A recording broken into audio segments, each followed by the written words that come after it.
தேவ செய்திக்காய் நாம் ஜெபிப்போம். அன்பின் பரலோக பிதாவே, உம்மை துதிக்கிறோம், ஸ்தோத்திரிக்கிறோம். ஆண்டவரே, இந்த நாளும் தேவனுடைய கிருபையும் தயவும் எங்களோடு கூட இருக்கிறதற்காய் நன்றி செலுத்துகிறோம். இம்மட்டும் தேவனுடைய பலன் கூட இருந்தது, தேவன் நடத்துதல் கூட இருந்தது. இப்பொழுது நம்முடைய வார்த்தைக்காய் ஜெபிக்கிறோம். எல்லா சுய மாமிசமெல்லாம் மறைக்கப்படுவதாக. தேவனுடைய ஆலோசனை, தேவனுடைய வார்த்தை எங்களுக்கு பிரத்யட்சமாவதாக. ஆண்டவரே, இப்பா நீர் எல்லா சோர்வுகள், மயக்கங்கள், தூக்க கலக்கங்கள் எல்லாவற்றையும் எடுத்து போட்டு உற்சாகத்தின் ஆவினால் நிரப்பி எங்களோடு நீர் இடைபெற்றுள்ளாக. ஆண்டவரே, உம்முடைய வார்த்தை எங்கள் இருதயத்திலே தங்கும்படி எங்கள் யாவருடைய ஆவி, ஆத்துமா, சரீரம், சிந்தனை உம்முடைய கரத்தோடு படைக்கிறோம். நீரே எங்களை வழி நடத்தும், பேசியர்களும் எல்லா துதிகன மகிமையுமே செலுத்துகிறோம். இயேசுவின் நாமத்தில் ஜெபிக்கிறோம் நல்ல பிதாவே, ஆமென், ஆமென். கர்த்தர் நல்லவர், கர்த்தருடைய கிருபையும் தயவும் நம் யாவரோடும் கூட இருப்பதாக. இப்பொழுது நாம் தேவ செய்திக்குள்ளாய் நாம் கடந்து சொல்லுவோம். தேவ செய்திக்கு ஆதாரமாக வேதத்திலிருந்து ஒரு வசனத்தை வாசிப்போம். எரேமியாவின் புஸ்தகங்கள் 31வது அதிகாரம். எரேமியாவின் புஸ்தகம் 31வது அதிகாரம் 21வது வசனம். எரேமியாவின் புஸ்தகம் 31வது அதிகாரம் 21வது வசனம். அந்த வார்த்தை இப்படியா சொல்லுகிறது: உனக்கு குறிப்படையாளங்களை நிறுத்தி, உனக்கு தூண்களை நாட்டு, நீ நடந்த வழியாகிய பாதையின் மேல் உன் மனதை வை. இஸ்ரவேலின் தேவனாகிய இஸ்ரவேலாகிய குமாரத்தியே, திரும்பு, இந்த உன்னுடைய பட்டணங்களுக்கே திரும்பு. இந்த வசனத்தின் முதல் பகுதியை மீண்டும் ஒரு விஷயம் வாசிக்கிறேன். அந்த வார்த்தை இப்படியா சொல்லுகிறது: உனக்கு குறிப்படையாளங்களை நிறுத்து, உனக்கு தூண்களை நடு. தேவனுடைய கிருபையினாலே இந்த எரேமியாவின் புஸ்தகம் 31வது அதிகாரத்தை குறித்து நாம் அநேக காரியங்களை தியானித்து வருகிறோம். அதில் தேவ கிருபையினாலே நாம் இம்மட்டும் நிறைய காரியங்களை தியானிக்க தேவன் நம்மளுக்கு கிருபை செய்தார். அதே போலதான் இன்றைக்கும் அதே அதிகாரத்திலிருந்து தான் நாம் இன்னும் ஒரு வசனத்தை குறித்து நாம் தியானிக்க போகிறோம். இதுவரை 17 காரியங்களை இந்த 31வது அதிகாரத்திலே தியானிக்கும்படி கர்த்தர் நம்மளுக்கு கிருபை பாராட்டி இருக்கிறார். அந்த தொடர்ச்சியாக இந்த 21வது அதிகாரம் முதல் பகுதியில் இருக்கிற வசனத்தை குறித்து நாம் தியானிப்போமாக. அந்த வார்த்தை எப்படியா சொல்லுகிறது: உனக்கு குறிப்படையாளங்களை நிறுத்து. இன்றைக்கு நாம் தியானிக்க போகிற, கேட்க போகிற தேவ செய்தியின் தலைப்பானது குறிப்படையாளங்கள் அவசியம். ஒரு தேவ பிள்ளைகளுக்கு ஒரு குறிப்படையாளம் என்பது மிகவும் அவசியமான ஒன்றாய் காணப்படுகிறது. எப்படி நாம் கிறிஸ்துவின் இரத்தத்தினால் கழுவப்பட்டு அவருடைய அபிஷேகமாய் பரிசுத்தாவின் ஆவியின் நிரப்புதலை பெற்று நாம் நடத்தப்படுகிறோமோ, அப்படிப்பட்ட தேவ பிள்ளைகளுக்கு இந்த குறிப்படையாளம் என்பது மிகவும் அவசியமான ஒன்றாய் காணப்படுகிறது. இந்த குறிப்படையாளங்கள் ஒரு தேவ பிள்ளைக்கு இருந்தால் மாத்திரமே அந்த தேவ பிள்ளை கர்த்தருக்குள் நிலைத்திருக்க முடியும். அவர்கள் முடிவு பரியந்தம் கர்த்தருக்குள் நடத்தப்படுகிறவர்களாய், தேவனுடைய பாதையிலே நடக்கிறவர்களாய் காணப்பட முடியும் என்பதை வசனம் நம்மளுக்கு சுட்டி காட்டுகிறது. அதை குறித்து தான் நாம் இன்றைக்கு தியானிக்க போகிறோம். இங்க வசனம் சொல்லுகிறது: உனக்கு குறிப்படையாளங்களை நிறுத்து என்று வசனம் சொல்லுகிறது.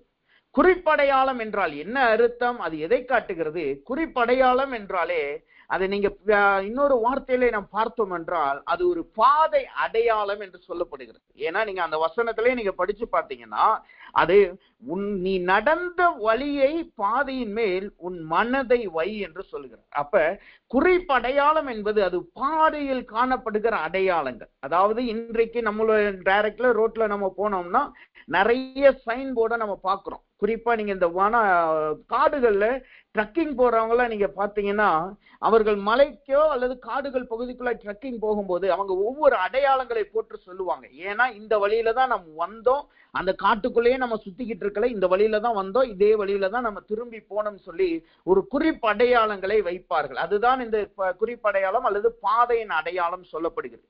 நீங்க உலக வரலாற்றுல நீங்க பாத்தீங்கன்னா வேதத்திலே நாங்க பார்க்கும்போது இந்த குறிப்படையாளத்திற்கு ஒரு விளக்கம் கொடுக்கிறது.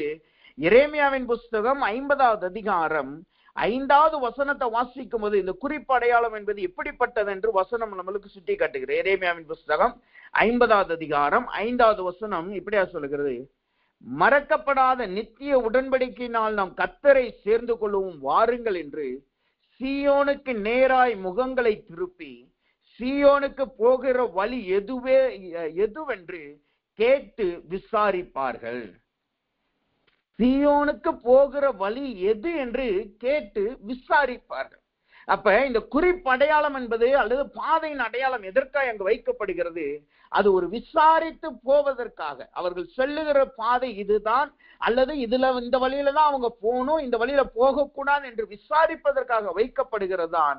அதை ஒரு புரிந்து கொண்டு அதன் ஞாபகமாய் வைத்து நடப்பதற்காகத்தான் இந்த குறிப்படையாளங்கள் கொடுக்கப்படுகிறது. நீங்க உலகத்திலே நம்ம யூஸ் பண்ணுகிற இந்த மேப்பை குறிச்சு நீங்க பாத்தீங்கன்னா, நம்ம டெய்லி யூசேஜ் ஆயிருச்சு. கூகுள் மேப் எல்லாம் பாத்தீங்கன்னா, நம்ம இங்கிருந்து ஒரு இடத்துக்கு போகணும்னாலே அதை நம்ம பயன்படுத்துகிறவர்களாய் நாம் காணப்படுகிறோம். இன்றைக்கெல்லாம் அது ரொம்ப சுலபமா நம்ம ஒரு இடத்துல டெஸ்டினேஷன் போய் சேர்றதுக்கு நம்மளுக்கு சுலபமாய் காணப்படுகிறது. ஆனா இந்த மேப்பை குறிச்சு, உலகத்துல இருக்க மேப்பை குறிச்சு நீங்க வரலாற்றுல பாத்தீங்கன்னா, வரலாற்றுல 1569ஆம் ஆண்டு, அதாவது 16ஆம் நூற்றாண்டுல ஒரு மனிதன் இப்படிப்பட்ட முதல் ஒரு வேர்ல்டு மேப்பை கிரியேட் பண்ணுகிறார். அவர் பெயர் தான் ஜெரார்ட் மெர்கெட்டர் சொல்லப்படுகிறது.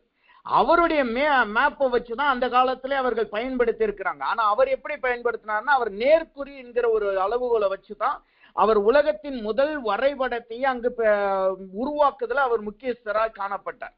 ஆனா இன்னைக்கு நம்மளுக்கு வேற வேர்ல்டு மேப் இருக்கு. ஆனாலும் இன்னைக்கும் கடல்ல பிரயாணப்படுகிறவர்கள் அல்லது நேர்குறியாய் பிரயாணம் பண்ண விருப்பப்படுகிறவர்கள் அந்த அளவை கண்டுபிடிக்கணும்னா இன்னைக்கும் அந்த 1569 கண்டுபிடிக்கப்பட்ட அந்த வேர்ல்டு மேப் தான் யூஸ் பண்றாங்க. இது எல்லாம் எதற்காக?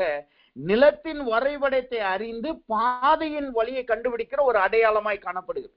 அதே போலதான் கிறிஸ்துவ ஜீவியத்திலும் நம்மளுக்கு குறிப்படையாளம் என்பது மிகவும் அவசியமான ஒன்றாய் காணப்படுகிறது. ஒவ்வொரு தேவ பிள்ளைகளுடைய வாழ்க்கையும் கிறிஸ்தவ ஜீவியமும் ஆவிக்குரிய வாழ்க்கையும் ஒரு பாதையிலே நடந்து செல்லுகிறதா இருக்கிறது. எப்படி நம்ம ஒரு ஊருக்கு ஒரு இடத்துக்கு போகிறதுக்கு பாதையை பயன்படுத்துகிறோமோ, அதே போல் ஆவிக்குரிய ஜீவியம் பரலோகத்தை சென்றடையும் நாள் வரைக்கும் அது ஒரு பாதையிலே கடந்து செல்லுகிறதா இருக்கிறது. அந்த பாதையிலே நம்மளுக்கு குறிப்படையாளம் என்பது மிகவும் அவசியமான ஒன்றாய் காணப்படுது. அப்ப இன்றைக்கு கர்த்தர் சொல்லுகிறார், நம்மளுடைய ஜீவியத்திலே நாம் ஒரு குறிப்படையாளத்தை வைக்க வேண்டும் என்று நம்மளுக்கு கர்த்தர் சொல்லுகிறார். இங்க வசனம் சொல்லுது பாருங்க, எரேமியாவின் புஸ்தகம் 31ஆவது அதிகாரம் 21வது வசனத்தை வாசித்து பார்த்தீங்கன்னா, அந்த வசனம் இப்படியா சொல்லுது. அந்த வசனத்தை மீண்டும் ஒரு விஷயம் வாசிக்கிறேன்.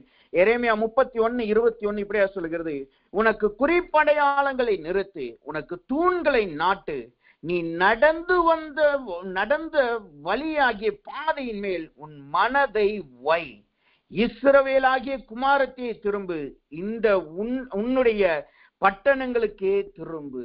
இந்த குறிப்படையாளங்களை தேவன் எதற்காக அங்க வைக்க சொல்லுகிறார்? அந்த வார்த்தையிலே நாம் பார்க்கும் பொழுது அது சொல்லுகிறது, தேவன் பக்கமாய் திரும்பும்படியாய், கர்த்தர் நம்மளை நடத்தின வழியிலே நாம் திரும்பும்படியாய், அவர் நமக்கு கொடுத்த நடத்தி வந்த பாதையிலே திரும்பும்படியாய். இது எதற்காக அங்க சுருக்கமாய் நாம் சொல்ல போனா, நாம் தேவனுடைய வழியெல்லாம் நம்ம விட்டு எப்போதெல்லாம் நம்ம விலகுறோமோ, இந்த குறிப்படையாளங்கள் தான் நம்மளை தேவன் பக்கம் திருப்புகிறதாய் காணப்படுகிறது.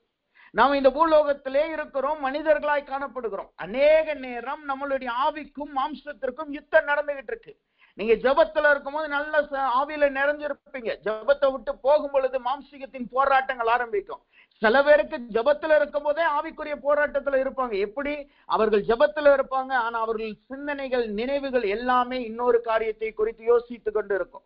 தேவனுடைய வார்த்தை அங்கு கொடுக்கப்பட்டிருக்கும், ஆனா அவங்களுடைய சிந்தனைகள் எல்லாமே அவர்களுடைய பிரச்சனைகள், போராட்டங்களை குறித்து கொண்டு இருக்கும். காரணம் என்ன? அவர்கள் தேவன் வைத்த பாதையில் இல்லாமல் வழிவிலகி செல்லுகிறதை காட்டுது. இப்படி வழிவிலகி செல்லும் போது எல்லாமே நமக்கு ஒரு குறிக்கப்பட்ட அடையாளம் இருக்கும் பொழுதுதான், அந்த குறிப்படையாளம் இருக்கும் பொழுதுதான் அது தேவன் பக்கம் நம்மளை திருப்புகிறதாய் மாற்றுகிறது. எதற்காக இந்த குறிப்படையாளங்களை கர்த்தர் வைக்க சொல்லுகிறாராம்? அது முதலாவது, அது நம்மளை தேவனுடைய வல்லமையை நினைப்பூட்டுகிறதாய் காணப்படுது. உதாரணத்திற்கு யாத்ராகமத்தின் புஸ்தகம் 12வது அதிகாரம் 14வது வசனத்தை நீங்க படிச்சு பார்த்தீங்கன்னா, அந்த வசனம் இப்படியா சொல்லுகிறது, அந்த நாள் உங்களுக்கு நினைவு கூறுதலின் நாளா இருக்க கடவுது, அதை கர்த்தருடைய பண்டிகையாய் அனுசரிப்பீர்களாக. அதற்கு எதற்காக அப்படி சொல்லுகிறாரா? அதுக்கு 13வது வசனம் விளக்க சொல்லுது பாருங்க, நீங்கள் இருக்கும் வீடுகளிலே அந்த ரத்தம் உங்களுக்கு அடையாளமாய் இருக்கும், அந்த ரத்தத்தை நான் கண்டு உங்களை கடந்து போவேன், நான் எகிப்தை அழிக்கும் போது அழிக்கும் வாதை உங்களுக்குள் வராதிருக்கும். இங்கு தேவனுடைய வல்லமை அங்கு வெளிப்படுகிறதை நாம் பார்க்கிறோம். எதற்காக தேவன் இவைகளை நினைவு கூற சொல்லுகிறார்?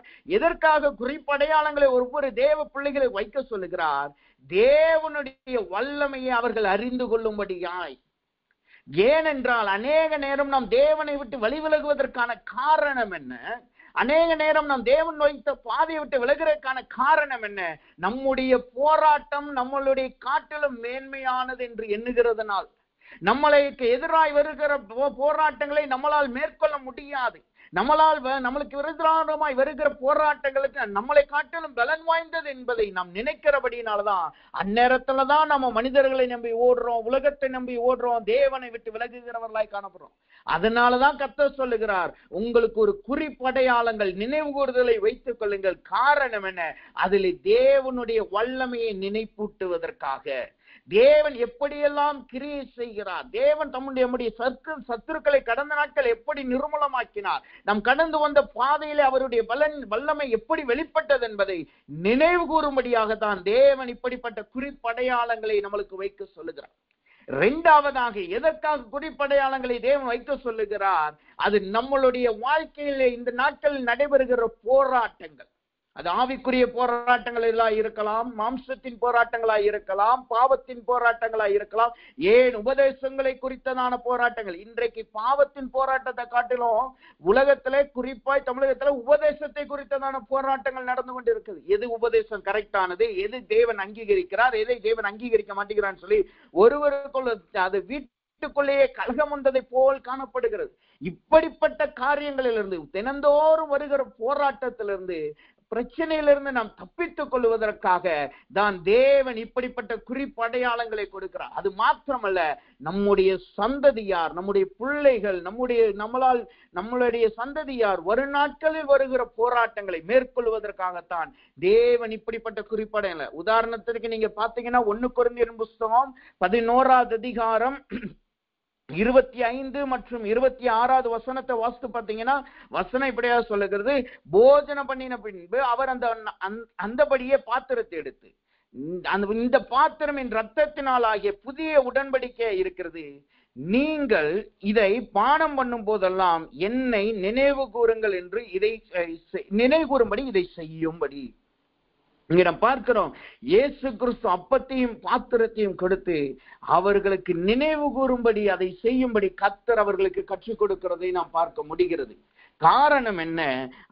தேவன் அவர்களோடு உடன்படிக்கை பண்ணியிருக்கிறார். என்ன உடன்படிக்கை? தேவன் அவர்களை பாவத்திலிருந்து விடுதலையாக்கினார் என்கிற உடன்படிக்கையும், இரண்டாவது கர்த்தர் அவர்களோடு இந்நாள் வரைக்கும் இருக்கிறார், முடிவு வரையும் அவர்களோடு இருப்பார் என்பதை காட்டுகிறது தான் அந்த உடன்படிக்கையா இருக்கிறது.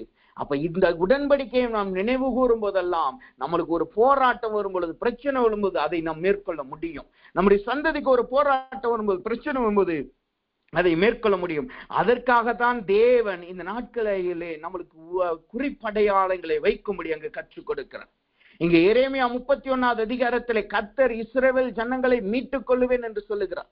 அவர்களை திரும்பியும் அவர்களுடைய தேசத்துக்கு, பிதாக்களின் தேசத்திற்கு கொண்டு வருவேன் சொல்லுகிறார். அவர்களுடைய சிறையிருப்பை திருப்புவேன் என்று சொல்லுகிறார். அவர்கள் தங்கள் பாவங்களிலே இருந்து அவர்கள் மீட்கப்படுவார்கள், அவர்கள் அடிமைத்தனத்திலிருந்து, சிறையிருப்பிலிருந்து மீட்கப்படுவார்கள் என்று சொல்லி, ஆனால் அந்த நேரத்தில் அவர்கள் என்ன செய்யணுமா? அந்த குறிப்படையாளங்களை வைத்து அவர்கள் வந்த வழியை ஞாபகப்படுத்தி திரும்பி வர வேண்டும் என்று கர்த்தர் அவர்களுக்கு கற்றுக் கொடுக்கிறதை நாம் பார்க்கிறோம். அப்ப இன்றைக்கு தேவ சமூகத்துல வந்திருக்கிற நாம், நம்முடைய ஜீவியத்துல குறிப்படையாளங்கள் இருக்கிறதா என்பதை நினைத்து பாருங்க. கடந்த நாட்கள் கர்த்தர் உங்களை நடத்தி வந்தாரே, கடந்த நாட்கள் கர்த்தர் நம்மளுக்கு அற்புதம் செய்தாரே, கடந்த நாட்கள் கர்த்தர் நம்மளை விடுவித்தாரே, அதை இன்னைக்கு நம்மளால் நினைவு கூற முடிகிறதா? அதை நாம் என்றைக்காவது அதை சாட்சியா நம் மற்றவர்கள் இடத்துல பகிர்ந்து இருக்கிறோமா? அதை நம்மளுக்கு ஒரு அடையாளமா வைத்திருக்கிறோமா என்பதை நினைவு கூர்ந்து பாருங்க. அநேக நேரம் நம்ம என்ன செய்யறோம்? நம்மளுக்கு ஒரு போராட்டம் வருது, ஒரு பிரச்சனை வரும்போது என்ன செய்யறோம்? தேவ சமூகத்துல போட்டு முழங்கால் படியிட்டு கதறி ஜெபிக்கிறோம். ஜெபித்து தேவனுடைய இரக்கத்தை பெறுறோம், கிருபையை பெறுறோம். உடனே அங்க என்ன நடக்குது? அங்க ஒரு அற்புதம் நடக்கிறது, அங்க ஒரு மாற்றம் வருகிறது, போராட்டம் விலகுகிறது, பிரச்சனை விலகுகிறது. உடனே நம்ம என்ன செய்கிறோம்? அப்படியே நாட்கள் செல்ல செல்ல அதை நாம் மறந்து விடுகிறோம். அதை நாம் மறந்து விட்டுட்டு அடுத்த பிரச்சனையிலே நாம் போக்கஸ் பண்ணுகிறவர்களாய் மாறுகிறோம். ஆனால் வேதம் அதை நம்மளுக்கு கற்றுக் கொடுக்கவில்லை. நீங்க வேதம் முழுக்க நீங்க படிச்சு பார்த்தீங்கன்னா, எப்பொழுதெல்லாம் கர்த்தர் பலத்த காரியத்தை செய்கிறாரோ அப்பொழுதெல்லாம் அவர்களுக்கு ஒரு அடையாளமாய் நினைவூட்டும் குறிப்படையாளத்தை வைக்க சொல்கிறார். உதாரணத்திற்கு மன்னாவை தேவன் கொடுத்த பொழுது மன்னாவை ஒரு ஓமர் எடுத்து நீங்க சாட்சியின் பெட்டிக்குள்ள வைக்கணும்னு சொல்றார். அதே போல் அவர்கள் எல்லாவற்றையும் செய்யும் பொழுது 2 பலகையை கொடுத்து அதையும் சாட்சியின் பெட்டியில வைக்க சொல்றார். எதெல்லாம் கர்த்தர் பெரிய அடையாளங்களை செய்கிறாரோ அது எல்லாத்தையும் குறிப்படையாளமாய் கர்த்தர் வைக்க சொல்லுகிறதை நாம் பார்க்கிறோம். அப்போ ஒவ்வொரு தேவ பிள்ளைகளுக்கும் இந்த குறிப்படையாளம் என்பது மிகவும் அவசியமா இருக்கு. இது இல்லாவிட்டால் நாம் தேவனை நினைவு கூறுகிறது மிகவும் கடினமான விஷயமாய் காணப்படும். எப்படி ஒரு மனிதன் ட்ரெக்கிங் போகும் பொழுது, பாதையில போகும்பொழுது அவனுக்குரிய அடையாளங்கள் அவனை மீண்டும் அவன் வழி தப்பும் போது அதெல்லாம் அவனை திரும்ப கொண்டு வருகிறதோ, அதே போல் நம்முடைய ஆவிக்குரிய ஜீவியத்துல இது தேவன் நம்மளை திரும்பி கொண்டு வர இப்படிப்பட்ட அடையாளங்களை தேவன் நம்மளை வைக்க சொல்லுகிறதை காட்டுகிறது. அப்ப வேதத்திலே குறிப்படையாளங்களை வைக்க வேண்டும் என்று கர்த்தர் சொல்லி இருக்கிறார்.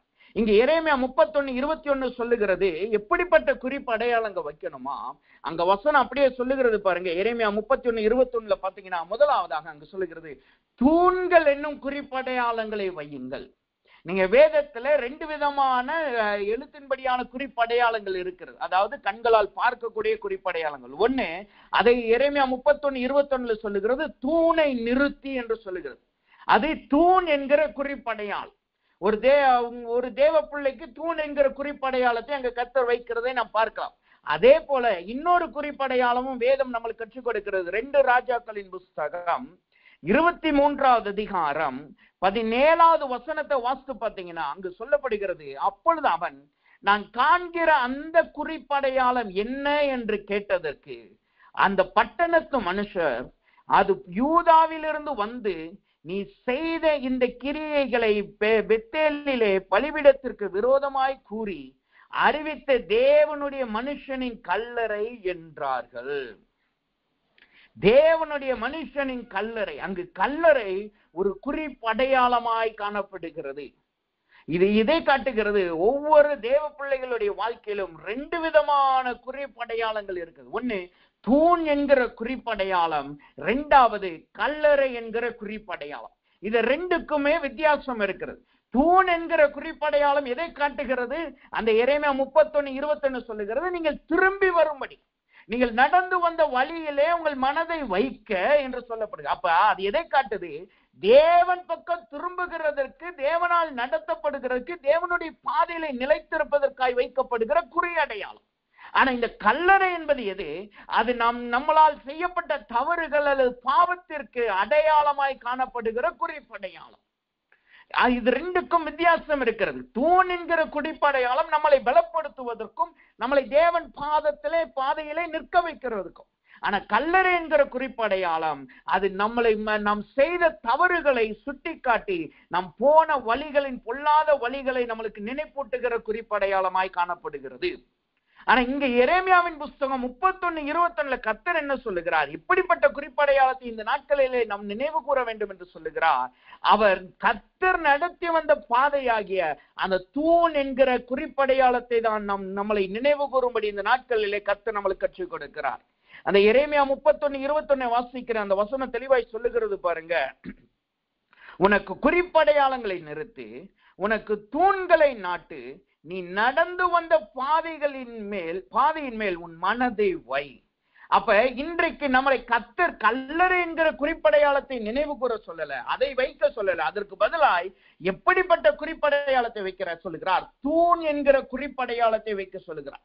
அது தேவன் பக்கம் நம்மளை திரும்பும்படியாய், தேவனுடைய பாதையிலே நம்மளை நடக்க வைக்கும்படியாய், தேவனுடைய சித்தத்தின்படி நாம் நடக்கும்படியாய் ஒரு குறிப்படையாளத்தை வைக்க சொல்கிறார்.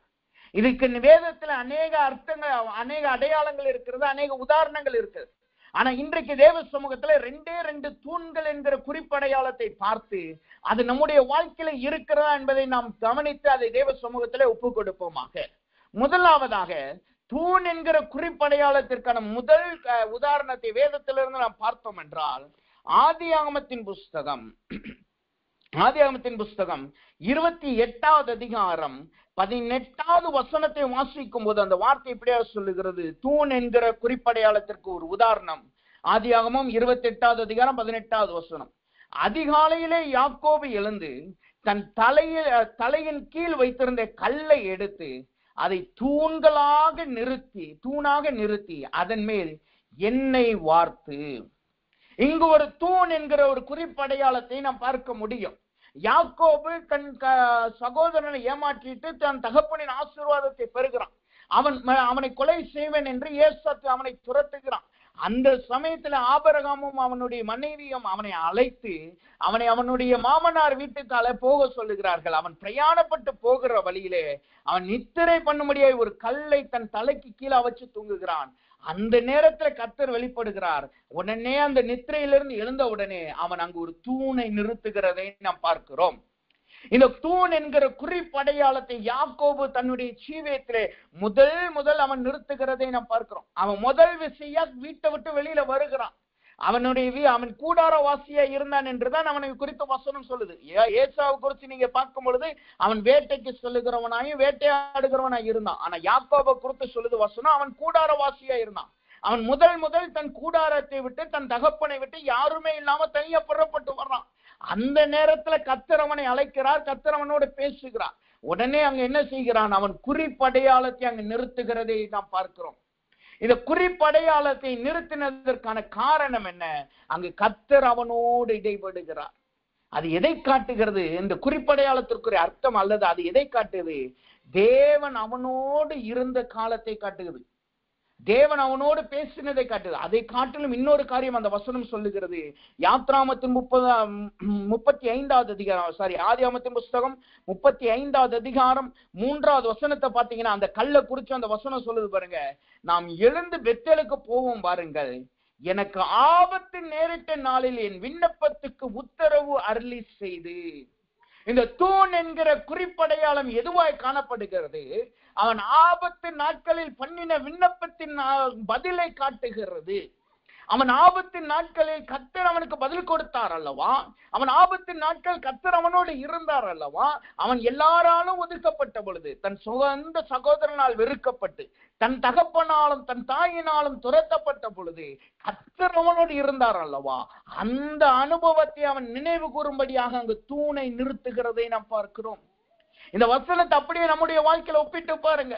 தேவன் நம்மளை ஒவ்வொரு ஆபத்திலிருந்து நம்மளை விடுதலையாக்கி இருக்கிறார். நம்மளுடைய வாழ்க்கையில வந்த எல்லா பிரச்சனைகள், எல்லா உபத்திரவங்கள், எல்லா விக்கடங்களுக்கும் நம்மளை விடுதலை ஆக்கிறாங்க. இந்நாள் வரைக்கும் நம்மளை நடத்திருக்காங்க. இத்தனை நாள்ல எத்தனை தூண்களை நாம் கர்த்தருக்காய் நிறுத்தி இருந்திருக்கிறோம். கொஞ்சம் யோசித்து பாருங்க. எத்தனை முறை நம்ம போராட்டம் வந்து கர்த்தர் நம்மளை விடுதலை ஆக்கியிருக்கா. அது எத்தனை காரியங்கள் நம்மளுடைய நினைவுல இன்னும் இருக்கிறது. நம்மளுக்கு ஒரு போராட்டம் வரும் பொழுது, பிரச்சனை போது என்ன செய்கிறோம்? அந்த தூணெல்லாம் நம்ம நினைவு கூறுகிறது இல்லை.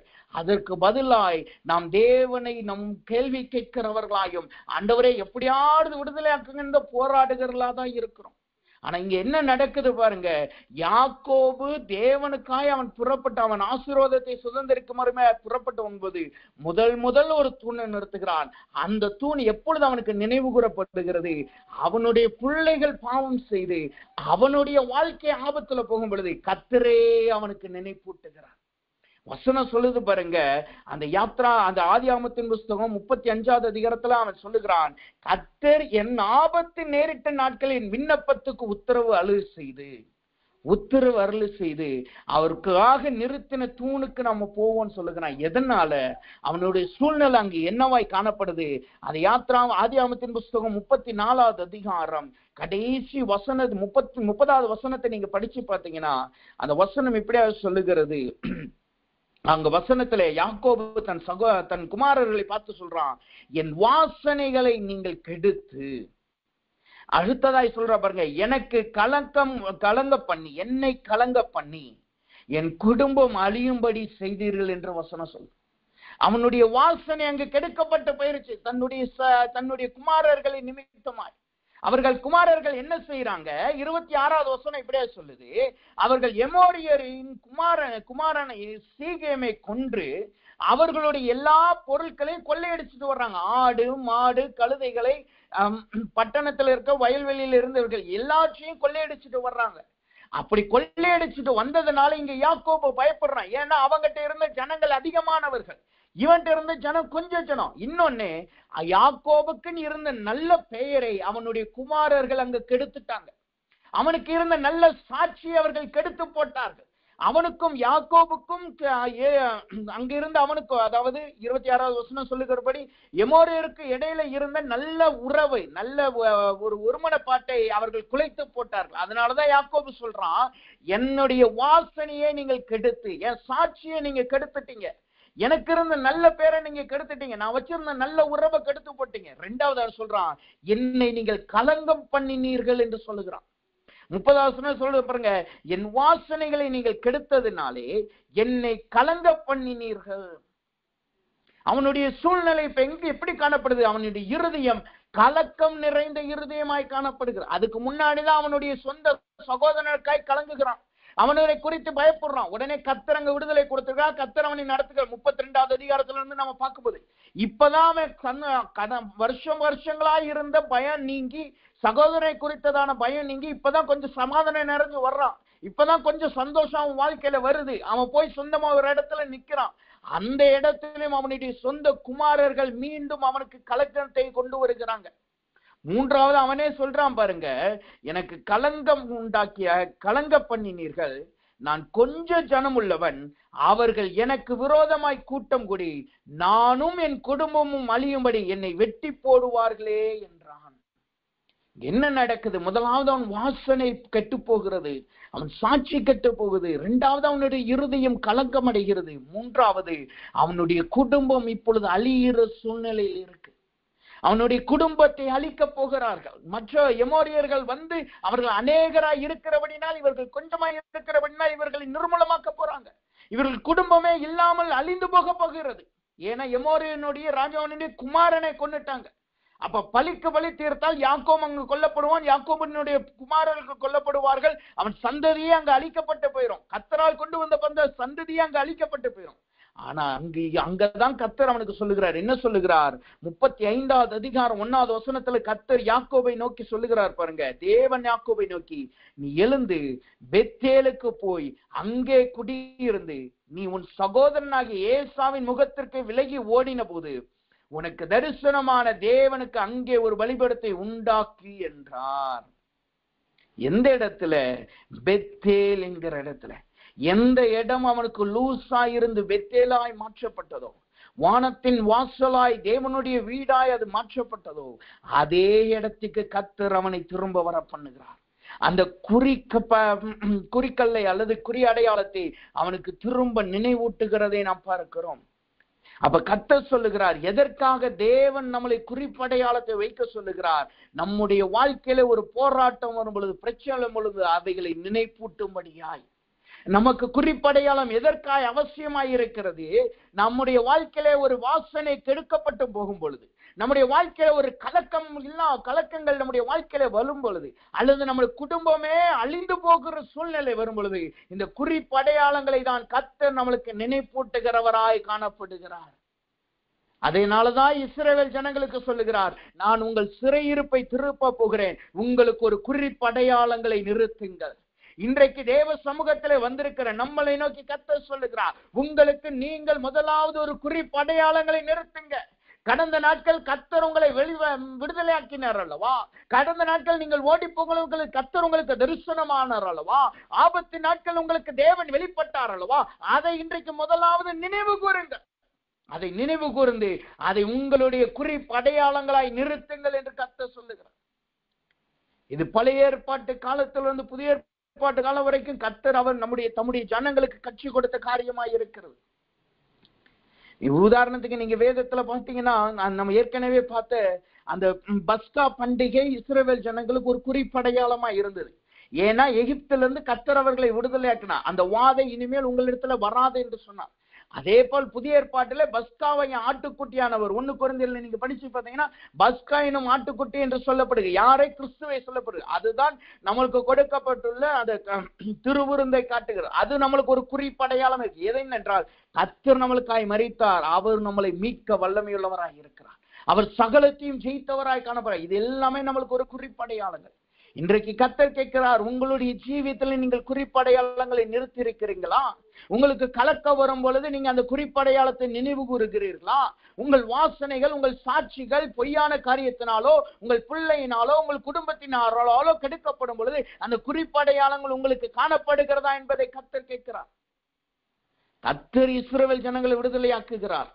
ஆனாலும் அவர்களுக்கு ஒரு குறிப்படையாளத்தை அங்கு வைக்க சொல்கிறார்.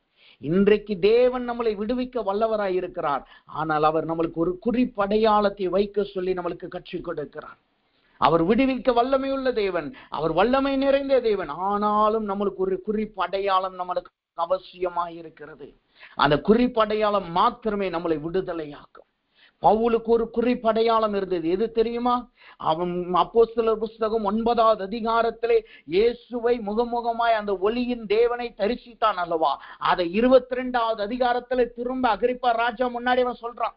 அவன் அங்க சாட்சியாய் சொல்லுகிறான், கர்த்தர் எனக்கு இப்படி தமஸ்குவுக்கு போற வழியிலே என்னை இப்படி சந்தித்தார், என்னோடு இருந்தவர்கள் அதை காணவில்லை, என் கண்கள் குருடானது என்று சொல்லி அந்த குறிப்படையாளத்தை அவன் போராட்ட காலத்துல சொல்லுகிறான். அப்ப நம்முடைய ஜீவியத்திலும் நாம் குறிப்படையாளத்தை வைக்கிறவர்களா இருக்கணும். இதைத்தான் இந்த நாட்கள் நம்ம சாட்சி என்று சொல்றோம். எதற்காக சாட்சி சொல்லுகிறோம்? ஒன்னு கர்த்தரை மகிமைப்படுத்துறதுக்காக நம்ம சொல்லுகிறோம். இன்னொன்னு அதுல இருக்கிற ரகசியம் என்ன தெரியுமா? அந்த சாட்சி சொல்ல சொல்ல சொல்ல உங்களுடைய ஆவிக்குரிய ஜீவியம் அங்கு பலப்படும். அந்த சாட்சி நீங்க சொல்ல சொல்ல சொல்ல உங்களுடைய ஆவிக்குரிய சரீரத்துக்கு நீங்க திரும்ப திரும்ப ஞாபகப்படுத்துறீங்க. எந்த போராட்டம் வந்தாலும் சரி, கர்த்தர் உங்களை விடுவிக்க வல்லவராய் இருக்கிறார். கடந்த நாட்களில் நம்மளை இப்படி விடுவிச்சிருக்கிறார், இன்னைக்கு நம்மளை விடுவிக்க வல்லவராய் இருக்கிறான்னு சொல்லி அது நம்மளை நினைப்பூட்டுகிறதாய் காணப்படுகிறது. அப்ப தேவ பிள்ளைகளாகிய நாம் நமக்கு ஒரு குறிப்படையாளத்தை வைப்போமாக. கர்த்தர் நடத்தி வந்த பாதையை, கர்த்தர் நமக்கு விடுதலையாக்கின பாதையை குறிப்படையாளத்தை வைப்போமாக. இப்பொழுதே அதை நினைவு கூறுங்க. கடந்த நாட்கள் எப்படி கர்த்தர் உங்களை ரட்சித்தார், எந்த ஆபத்துல இருந்தெல்லாம் உங்களை விடுதலை ஆக்கினார், அதை நீங்கள் முதலாவது குறிப்படையாளங்களாய் வைப்பீர்களாக. அப்படி வைக்கும் பொழுதுதான் தேவன் அதிலே அதன் மூலமாய் நம்மளை விடுவிக்கிறவராயும் அதிலே அந்த இடத்துல வந்து நாம் கர்த்தரை மகிமைப்படுத்துகிறோமாயிருக்கு. இங்க வசனம் சொல்லுது பாருங்க, யாக்கோபு அவன் குறிப்படையாளத்தை உன்னை நிறுத்துறான். அவன் ஓடி போற நாட்களை குறிப்படையாளத்தை நிறுத்துகிறான். திரும்ப 35வது அதிகாரத்துல அவன் பிள்ளைகள் வளர்ந்து பெரியவனான பிறகு அந்த இடத்துக்கு வருகிறான். காரணம் என்ன? எதற்காக கர்த்தர் அந்த குறிப்படையாளத்திற்கு யாக்கோபை வர சொல்லுகிறார்? அந்த 1வது அதிகாரம் சொல்லுது பாருங்க, வசனம் சொல்லுது, நீ ஓடி போகிற பொழுது, விலகி ஓடி போகிற போது உனக்கு தரிசனமான தேவனுக்கு அங்கே ஒரு பலிபீடத்தை உண்டு பண்ணு என்று சொல்லுகிறார். உன் தரிசனமான உன் தேவனுக்கு பலிபீடத்தை உண்டாக்கு என்று சொல்கிறார். அப்ப குறிப்படையாளங்கள் எதற்காய் நம்மளுக்கு கொடுக்கப்படுகிறது?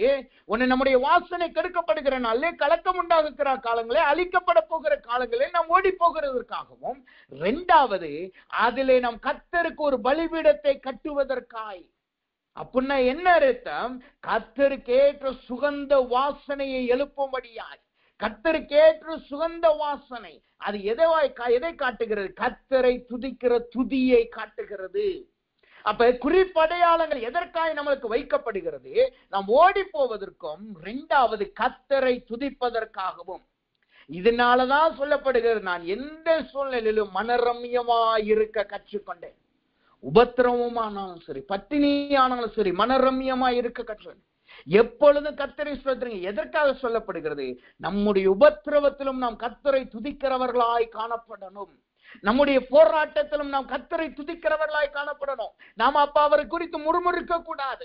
நாம் அப்ப அவரை குறித்து கேள்வி கேட்க கூடாது. அப்ப நாம் அவரை குறித்து, ஆண்டவரே நீர் என்னை வனாந்திரத்திலே கொலை செய்யவா கொண்டு வந்தீர் என்று இஸ்ரவேல் ஜனங்களை போல் புலம்ப கூடாது. அதற்கு பதிலா என்ன செய்யணும்? கர்த்தரை துதிக்கிறவர்களாய் காணப்படணும். கர்த்தருக்கு ஒரு பலிபீடத்தை எழுப்புகிறவர்களாய் காணப்படணும். அதற்கு எது அவசியமாயிருக்கிறது? குறிப்படையாளங்கள் அவசியமாயிருக்கிறது. ஒரு தேவனுடைய பிள்ளைக்கு குறிப்படையாளம் இருந்தால் மாத்திரமே அவன் தேவனை துதிக்கிறவனாய், தன்னுடைய போராட்டங்களை துதிக்கிறவனாய் இருப்பான். சிங்காசனம் கிடைக்கும் போது துதிக்கிறது ரொம்ப ஈஸி. பொருளாதாரம் சந்திக்கப்படும் பொழுது கர்த்தரை துதிக்கிறது ரொம்ப ஈஸி. ஒரு விடுதலை கிடைக்கும் பொழுது, ஒரு வெளிப்பாடு கிடைக்கும் பொழுது கர்த்தரை துதிக்கிறது ரொம்ப ஈஸி. ஆனா போராட்டங்களிலும், பிரச்சனைகளிலும், அலை வீசுகிற இடத்திலும், புயல் அடிக்கிற நேரத்திலும், வெள்ளங்கள் புறப்பட்டு வருகிற நேரத்திலும் நாம் கர்த்தரை துதிக்கிறது கடினமான காரியம். ஆனா அந்த நேரத்துல நம்மளுக்கு ஒரு குறிப்படையாளங்கள் இருக்கும் என்றால் நாம் அந்த இடத்துல ஓடி போய் நம்மளை ஒளித்துக் கொள்ள முடியும். என்ன நடக்குது? யாக்கோபை எமோரியர்கள் கொலை செய்ய போகிறாங்க. அப்ப யாக்கோபுக்கு கர்த்தர் சொல்லுகிறார், நீ உன்னுடைய குறிப்படையாளத்திற்கு ஓடி போய் எனக்கென்று ஒரு பலிபீடத்தை கட்டு. அதனாலதான் அங்க என்ன சொல்லப்படுது, வசனம் சொல்லுது பாருங்க, சாதாரணமா இருந்த பெத்தேல் ஏல் பெத்தேலாய் மாறினது. அதுவரைக்கும் லூஸ் இருந்த ஸ்தலம் முதலாவது குறிப்படையாளமா வைக்கும் போது பெத்தேலாய் மாறுது. அந்த பெத்தேல் எப்படியாய் மாறுகிறது? அந்த குறிப்படையாளத்திற்கு திரும்பி அவன் ஓடி வரும் பொழுது அது என்னவாய் மாறுகிறது? ஏல் பெத்தேலாய் மாறுகிறதை நாம் பார்க்கிறோம். அப்ப தேவனை நம்முடைய போராட்டத்திலே நாம் அவரை துதிப்பதற்கும் தேவனை உயர்த்துவதற்கும் நம்மளுக்கு அது எதுவாய் காணப்படுகிறது? அந்த குறிப்படையாளம் மிகவும் அவசியமாய் காணப்படுகிறது. அப்ப தேவ சமூகத்துல வந்திருக்கிற நாம் நம்முடைய வாழ்க்கையிலே நாம் குறிப்படையாளங்களை வைத்துக் கொள்வோமாக. ஏல் என்பது தேவன் என்று சொல்லப்படுகிறது. அப்ப தேவனுக்குரிய குறிப்படையாளத்தை நாம் நிறுத்துகிறவர்களாய் நாம் மாறுவோமாக. அப்படி மாறும் பொழுதுதான் அது நம்மளை நம் தேவனை துதிக்குகிறதாய் மாறுகிறது. இங்கே ஏல் பெத்தேலாய் மாறுகிறது. ஏல் பெத்தேல் என்றால் என்ன அர்த்தம்? தேவனுடைய வீடு என்ற அர்த்தம். தேவனுடைய வீடு. அப்ப தேவ சமூகத்துல வந்திருக்கிற நாம் நம்மளுக்கு ஒரு குறிப்படைகளை நிறுத்துவோமாக, குறிப்படையாளங்களை நம்மளுக்கு நிறுத்துவோமாக. அந்த குறிப்படையாளங்கள் இருந்தால் மாத்திரமே நாம் தேவனை துதிக்க முடியும், தேவனை நாம் உயர்த்த முடியும், கர்த்தருக்காய் ஒரு பலிபீடத்தை நம்மளால் கட்ட முடியும். இரண்டாவதாக இந்த தூண் என்கிற குறிப்படையாளங்கள் எதை காட்டுகிறது? முதலாவது அதை நாம் ஓடிக்கொள்ளுகிற இடமாகவும், இரண்டாவது நாம் கர்த்தரை துதிக்கிற இடமாகவும் மாறுகிறது. இந்த குறிப்படையாளங்கள் அடுத்தது அது எதை காட்டுகிறது? தூண் என்கிற குறிப்படையாளம் என்பது எதை காட்டுகிறது? அதற்கு இன்னொரு உதாரணம் என்ன? வேதத்துல நீங்க வாசித்து பார்த்தீங்கன்னா யோசுவாவின் புஸ்தகம் 4வது அதிகாரம் 2 மற்றும் 3வது வசனத்தை பார்த்தீங்கன்னா அங்கு ஒரு குறிப்படையாளமாகிய தூண் என்கிற குறிப்படையாளம் வைக்கப்படுகிறதை நான் பார்க்க முடியும். யோசுவாவின் புஸ்தகம் 4வது அதிகாரம் 2வது வசனம் 3வது வசனம் இப்படி சொல்லுகிறது, நீங்கள் ஒவ்வொரு கோத்திரத்திற்கும் ஒவ்வொருவராக ஜனங்களில் 12 பேரை தெரிந்து கொண்டு இங்கே யோர்தானின் நடுவிலே ஆசாரியின் கால்கள் நிலையாய் நின்ற இடத்திலே 12 கற்களை எடுத்து அவைகளை உங்களோட கூட அக்கறைக்கு கொண்டு போய் நீங்கள் இன்று ராவில் தங்கும் இஸ்தலத்திலே அவைகளை வையுங்கள் என்று அவர்களுக்கு கட்டளையிடுங்கள் என்றார். இங்க நாம் பார்க்கிறோம். இரண்டாவது இங்க ஒரு உதாரணத்தை பார்க்கிறோம். தூண் என்கிற குறிகள் எதற்கு அங்க எப்படிப்பட்ட தூண் என்கிற குறிகள் வைக்கப்படுகிறது? யோர்தானில் இருந்து எடுக்கப்பட்ட 12 கற்களை காட்டுகிறது. அங்கு யோர்தானை கடந்து வரும்படியா இஸ்ரவேல் ஜனங்கள் போராடுகிறாங்க. அப்ப கர்த்தர் சொல்லுகிறார், ஆசாரியன் தன்னுடைய பெட்டியை, சாட்சியின் பெட்டியை எடுத்து முதலாவது சொல்லுவான். அவன் அந்த தண்ணீர்ல பட்ட உடனே தண்ணீர் 2ஆய் பிளக்கும், பின்பாக ஜனங்கள் கடந்து போங்கன்னு சொல்லுகிறார். ஆனா அந்த இடத்துல ஒரு காரியத்தை தேவன் அவர்களுக்கு கற்றுக் கொடுக்கிறார். என்ன கற்றுக் கொடுக்கிறார்? ஒரு குறிப்படையாளத்தை வைக்கும்படி கற்றுக் கொடுக்கிறார். எதற்காக அந்த குறிப்படையாளத்தை வைக்க சொல்றாரா? அந்த வசனம் சொல்லுது பாருங்க, எதற்காக வைக்க சொல்லுகிறார்?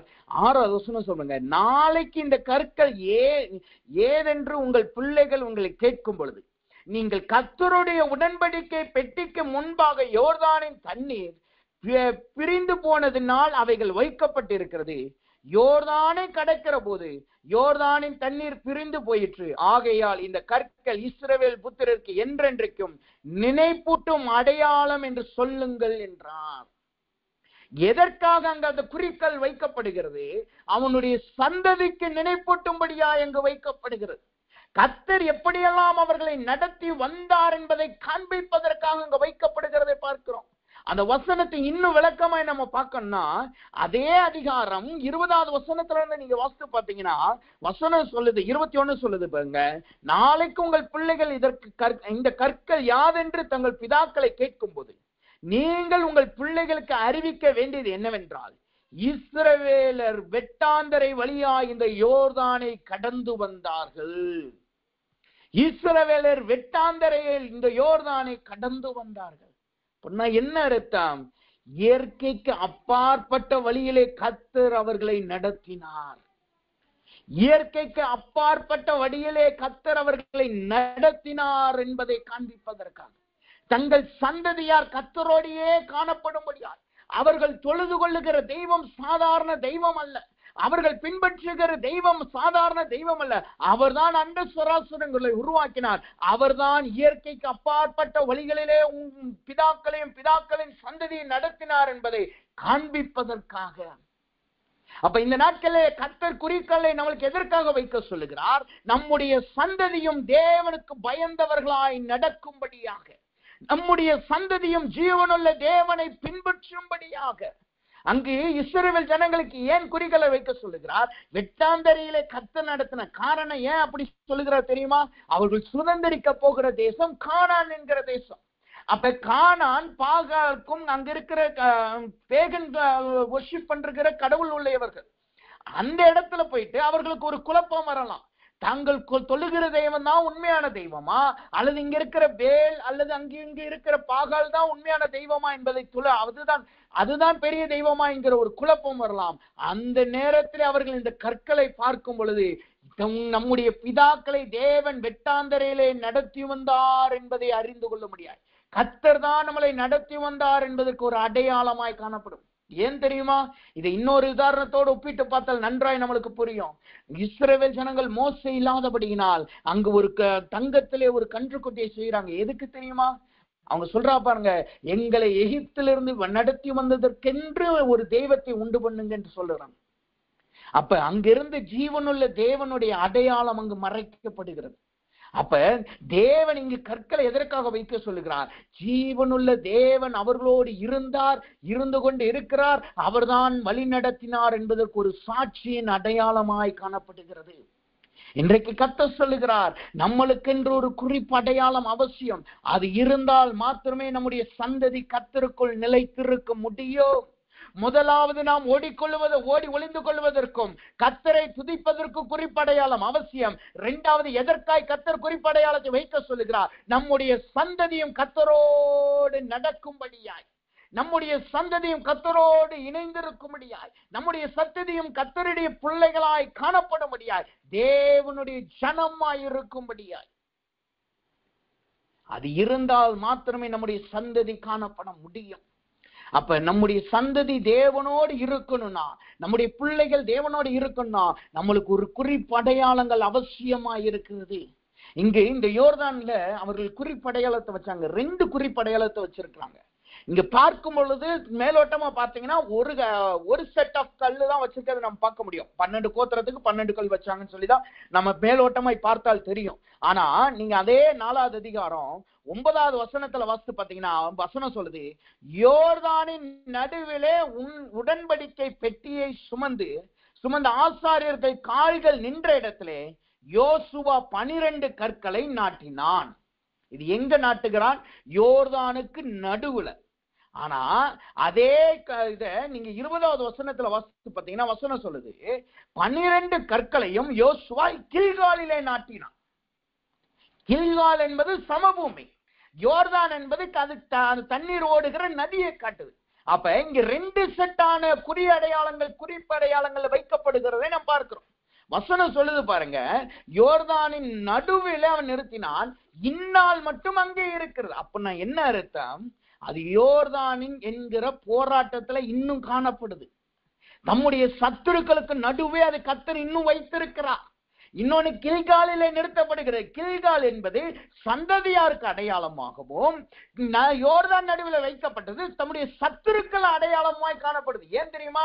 அது இன்னொரு விளக்கமா நீங்க பார்க்கணும்னா, அடுத்த அதிகாரம் 5வது அதிகாரம் 1வது வசனம் இப்படியா சொல்லுது பாருங்க, இஸ்ரவேல் புத்திரர் கடந்து தீருமளவும் கர்த்தர் யோர்தானை தண்ணீர் அவர்களுக்கு முன்பாய் வற்றி போக பண்ணினதை யோர்தானுக்கு மேல்கரையில் குடியிருந்த எமோரியரின் சகல ராஜாக்களுக்கும் கேட்டது முதற்கொண்டு அவர்கள் இருதயம் கரைந்து இஸ்ரவேல் புத்திரருக்கு முன்பாக சோர்ந்து போனார்கள். இந்த குறிப்படையாளங்கள் 2வது உதாரணமாய் காணப்பட்ட யோர்தானில் வைக்கப்பட்ட குறிப்படையாளங்கிறது எதை காட்டுது? உன் சந்ததியை தேவன் பக்கம் நிலைநிறுத்துவதற்காகவும், சந்ததியை கர்த்தருடைய ஜனமாய் நடத்தி சொல்வதற்காக. 2வது, சத்துருவினுடைய இருதயத்தை கரைய பண்ணுவதற்காக. அங்க கர்த்தருக்கு ஒரு குறிப்படையாளத்தை வைக்க சொன்னார். ஆனா யோசுவா அங்க 2 குறிப்படையாளத்தை வைக்கிறான். ஒன்னு 9வது அதிகாரம், இன்னும் 20வது அதிகாரம். 9வது வசனம், 20வது வசனம். 9வது வசனத்துல யோர்தானுக்கு நடுவுல, யோர்தான் என்றால் போராட்டம், யோர்தான் என்றால் பிரச்சனை, அது சத்துருவுக்கு அடையாளமாய் காணப்படுது. அப்ப இந்த குறி அடையாளம் எதற்காக வைக்கப்படுகிறது? சத்துருவின் இருதயத்தை கரைய பண்ணும்படியாய் அவர்கள் நடுவிலே வைக்கப்படுகிறது. அப்ப கர்த்தர் சொல்லுகிறார், இன்றைக்கு உங்களுக்கு குறி அடையாளத்தை வைக்க சொல்லுகிறார். காரணம் என்ன? உங்கள் சந்ததி தேவனுடைய ஜனமாய் காணப்படுவதற்காகவும், 2வது உங்கள் சத்துருக்கள் இருதயம் கரைந்து போவதற்காக.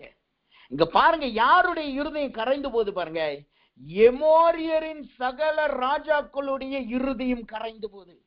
இதே எமோரியருக்காக பயந்துதான் யாக்கோபு ஓடி வந்தான்.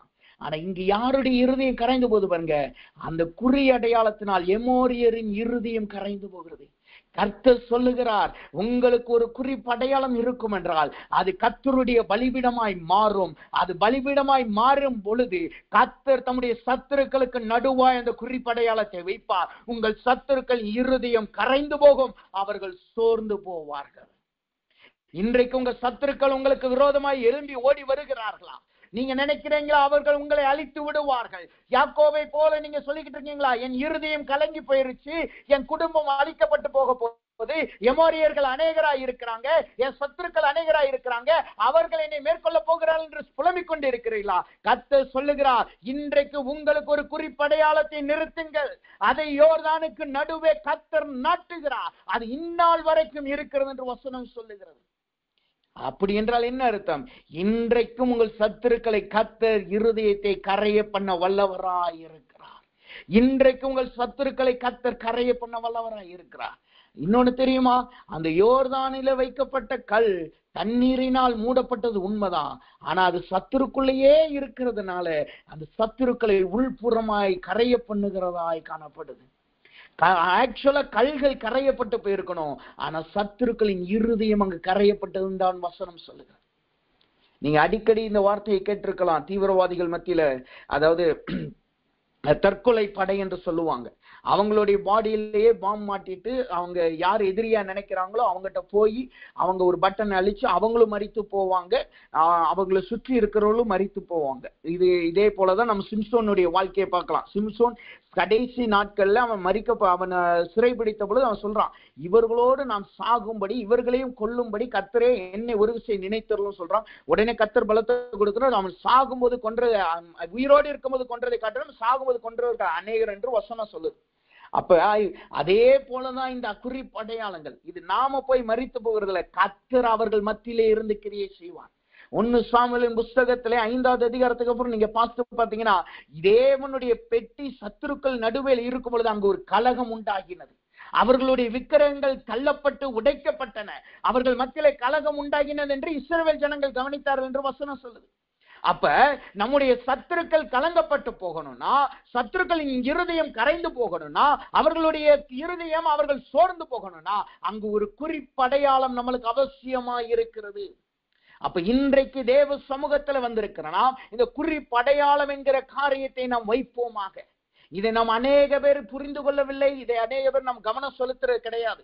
ஆனா வேதம் அதை நம்மளுக்கு கற்றுக் கொடுக்கிறது. குறிப்படையாளம் என்பது மிகவும் மிகவும் அவசியமா இருக்கிறது.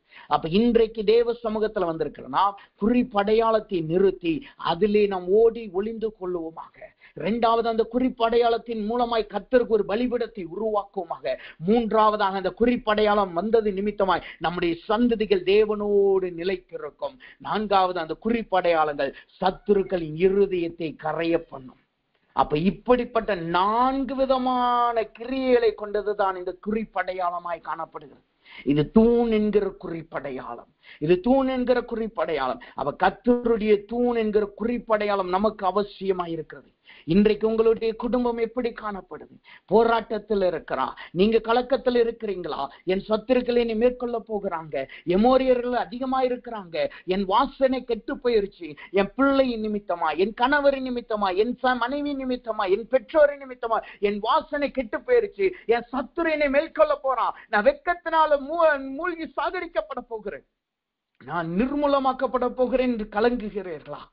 கர்த்தருக்காய் ஒரு பலிபீடத்தை கட்டுவதற்கு இந்த குறிப்படையாளத்தை வையுங்க. இரண்டாவது, உங்கள் சந்ததி தேவனிடத்துல இன்றைக்கு காணப்படவில்லையா? அல்லது உங்கள் சந்ததி தேவனோடு இருக்கணும் என்று விருப்பப்படுகிறீர்களா? அப்பொழுது கர்த்தருக்கென்று ஒரு குறிப்படையாளத்தை வையுங்கள். அது உங்கள் சந்ததியை காக்கும். இரண்டாவது, சந்ததியை மாத்திரம் காக்கிறது இல்ல, உங்கள் சத்துருக்களை சோர்ந்து போக செய்யும். அப்ப தேவ சமூகத்துல வந்திருக்கிற நாம் இப்பொழுது நாம் செபிக்க போகிறோம். தேவனிடத்துல கேளுங்க, ஆண்டவரே எனக்கு ஒரு குறிப்படையாளத்தை கொடுங்க. நான் ஒரு குறிப்படையாளத்தை இன்றைக்கு வைக்கிறேன். என்னை நீர் இப்படி நடத்தினீர் அல்லவா, எனக்கு நான் இப்படி இருந்த எனக்கு நீர் ரட்சிப்பை நீர் கொடுத்தீர் அல்லவா, என் மரண படுக்கையில எனக்கு ஜீவனை கொடுத்தீர் அல்லவா, கடந்த நாட்களில் சத்துருவினை மேற்கொள்ள நினைத்த பொழுது என்னை விடுதலையாக்கினீர் அல்லவா, என்னை வழியிலே சந்தித்தீர் அல்லவா, அதை நான் குறிப்படையாளமாய் வைக்கிறேன் என்று தேவ சமூகத்தில் ஒப்புக்கொடுங்க. அதை வைத்து ஒவ்வொரு நாளும் கர்த்தரை துதிங்க. போராட்டம் வரும்பொழுது துதிங்க. உங்கள் சந்ததியார், உங்க பிள்ளைங்க வழி விலகி போகும்போது துதிங்க. நீங்க வழி விலகி போகும்போது துதிங்க. உங்கள் சத்துருக்கள் உங்களுக்கு மேலா எழும்பும் போது அதை வைத்து துதிங்கள். கர்த்தர் அதை கொண்டு உங்களை விடுதலையாக்க வல்லவராய் இருக்கிறார். அந்த வசனத்தை நான் மீண்டும் வாசித்து நாம் ஜெபிப்போமாக.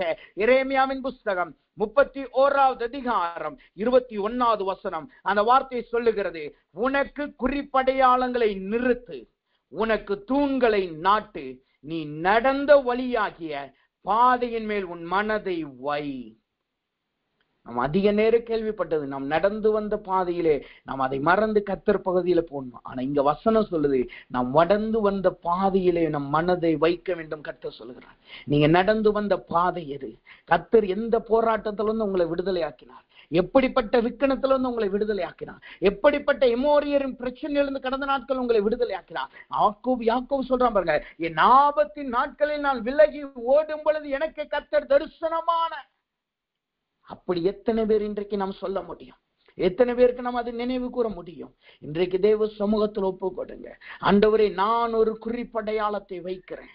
என் சந்ததிக்கு ஒரு குறிப்படையாளத்தை வைக்கிறேன். என் சத்துருக்கள் இருதயம் கரைந்து போக ஒரு குறிப்படையாளத்தை வைக்கிறேன். நான் ஓடி வருவதற்கு ஒரு குறிப்படையாளத்தை வைக்கிறேன். நான் என் போராட்டத்தில் உம்மை துதிப்பதற்கு ஒரு குறிப்படையாளத்தை வைக்கிறேன் என்று தேவ சமூகத்தில் ஒப்பு கொடுங்க. அப்பொழுது கர்த்தர் உங்களை பலப்படுத்துவார். அந்த குறிப்படையாளத்துக்கு போராடும் பொழுதுதான் உங்களை ஓடி வரும்படி ஞாபகப்படுத்துவார். இங்க யாக்கோபு அவன் போராட்டத்துல தான். அங்க வசனம் சொல்லுது பாருங்க, யாத்ராமத்தின் புஸ்தகம் 35க்கு அப்புறம் நீங்க வாசித்து பார்த்தீங்கன்னா 35ல நீங்க வாசித்து பார்த்தீங்கன்னா யாக்கோபு சொல்றான் தன் அந்த வசனத்தை நான் வாசிக்கிறேன். ஆதியாகமத்தின் புஸ்தகம் 35வது அதிகாரத்துல நீங்க படிச்சு பார்த்தீங்கன்னா 3வது வசனத்துக்கு அப்புறம் யாக்கோபு சொல்றா பாருங்க, நாம் எழுந்து போவோம், எனக்கு ஆபத்து நேரிட்ட நாட்கள் எனக்கு விண்ணப்பத்துக்கு உத்தரவு அருளி செய்த. இங்க யாக்கோபினுடைய சூழ்நிலை எமோரியர்களை மேற்கொண்டது போலதான் இருக்கு. ஆனா அதை காட்டிலும் இன்னொன்னு யாக்கோபுனுடைய சூழ்நிலை மிகவும் மோசமா இருக்கு. ஏன் தெரியுமா? வசனம் சொல்லுவாங்க, 4வது வசனம் சொல்லுது, அப்பொழுது அவர்கள் தங்கள் கையில் இருந்த எல்லா அந்நிய தெய்வங்களையும் தங்கள் காதணிகளையும் யாக்கோபினிடத்தில் கொடுத்தார்கள். யாக்கோபு அவைகளை சீகேம் ஊர் அருகே இருந்த ஒரு கர்வாலி மரத்தின் கீழ் புதைத்து போட்டான். யாக்கோபு தேவனுடைய சந்ததியா இருக்கிறான். யாக்கோபுக்கு தேவ ஆசீர்வாதம் இருக்கு. ஆனா அவன் குடும்பம் எப்படி இருக்கு பாருங்க, அவன் மனைவி எப்படி இருக்கிறாள் பாருங்க, அவன் பிள்ளைகள் எப்படி இருக்கிறாங்க, அந்நிய தெய்வர்களை வைத்திருந்தாங்களாம். இதுதான் அவன் குடும்பத்துல இருந்து மிகப்பெரிய கலக்கம். அவன் எமோரியர்களை மேற்கொள்ள முடியாததற்கான காரணம் என்ன? அவன் குடும்பங்கள் தேவனோடு இல்லை, அவர்கள் அந்நிய தெய்வர்களை வைத்திருந்தாங்க. அந்த நேரத்தில் கர்த்தர் அவனை தப்புவிக்க முடியாது. இது எதை காட்டுது? அவன் ஒருவனாய் போராடுகிறவனாய் இருந்தான். தனியா அவன் குடும்பத்துக்காய் போராடுறான். இரட்டை பரிவாரங்கள் இருந்து என்ன பயன்? அவன் தனித்து காணப்படுறான். கர்த்தர் சொல்லுகிறார், நீங்க இன்னைக்கு தனியா உங்க குடும்பத்துக்காய் போராடுறத போல இருக்கா? நீங்க தான் அழுது அழுது ஜெபம் பண்றீங்க. உங்க குடும்பத்துல இருக்கிறவங்களுக்கு ஒருவரும் உங்களோட ஒட்டி வருகிறது கிடையாதா? தேவ சமூகத்திற்கு ஓடி வருகிறது கிடையாதா? உங்கள் சந்ததி தேவன் பட்சம் இல்லையா? உங்களுக்கு ஒரு குறிப்படையாளத்தை நிறுத்துங்கள். அன்றைக்கு யாக்கோபை ஓடி வர செய்தது போல தேவன் உங்களை பலிபீடத்தை எழுப்பும்படி ஓடி வர செய்வார். உங்கள் சந்ததி தேவன் பக்கம் திரும்பும். உங்கள் சத்துருக்கள் இருதயம் கரைந்து போகும். இப்பொழுது எல்லாரும் கண்களை மூடுவோமா? தேவ சமூகத்தில் ஒப்புக்கொடுங்க. ஆண்டவரே, நான் ஒரு குறிப்படையாளத்தை நிறுத்துகிறேன். என் குடும்ப குடும்பத்திற்காய் நான் ஒரு குறிப்படையாளத்தை வைக்கிறேன் என்று சொல்லுங்க. எத்தனை நாள் நம்ம சொல்லுவோம், கர்த்தாவே என்னை விடுதலை பண்ணுங்க, கர்த்தாவே என்னை ஆசீர்வதிங்க, கர்த்தரே எனக்கு சுகத்தை கொடுங்கன்னு சொபிக்கிறோம் அல்லவா? அதே போல் இன்னைக்கு நாம ஒப்பு கொடுக்கிற நேரம், கர்த்தர் எப்பொழுதுமே கிரியை செய்கிறார். இன்றைக்கு நாம தேவ சமூகத்தில் ஒப்பு கொடுக்கிற நேரம், நம்முடைய வழிகளை சீர்தூக்குகிற நேரம், நம்முடைய வழிகளை சீர்படுத்துகிற நேரம். தேவ சமூகத்தில் சொல்லுங்க, ஆண்டவர் எனக்கு ஒரு பாதையின் அடையாளமாக குறிப்படையாளத்தை நான் வைக்கிறேன் கர்த்தாவே, ஒரு தூணை நிறுத்துகிறேன் கர்த்தாவே. சொல்லுங்க, உங்க மனதில் எது நினைப்பு வருதோ அதை தேவனிடத்தில் ஒப்பு கொடுங்க.